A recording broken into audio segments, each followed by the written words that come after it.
Намайг Шивэм Арора гэдэг. Миний асуулт бол уран бүтээлч хүний хувьд авьяас хүсэл тэмүүлээ мэдж байгаа ч урлагийн мэргэжил тодорхойгүй байдгаас амьдрал туршдаа тэдний үл тоомсорлж илүү тогтвортой аюулгүй зүйлийг сонгох хандлагатай байдаг. Хизээ аз турших хамгийн тохиромжтой байдаг вэ? Залуу хүний илрэл бол аз турших. Та аз турших хүсэхгүй байгаа бол та аль хэдийн хөгшөржээ гэсэн үг.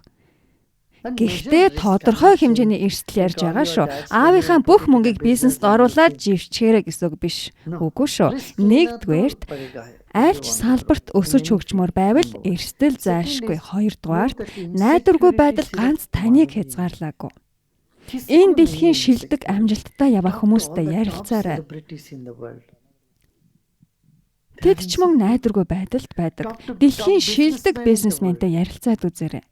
Тэд ч мөн найдваргүй байдалд байдаг. Тиймээс оюун санааны зам мөр хэрэгтэй. Оюун санааны мэдлэг, итгэл үнэмшил, гүрүү байхад ямар ч хэлбэрийн айдас гэж байхгүй. Та сорилтыг ар араас нь хялбархан даваад л гарна. Бид ганцаараа биш. Энэ итгэл үнэмшил бидэнд байдаг.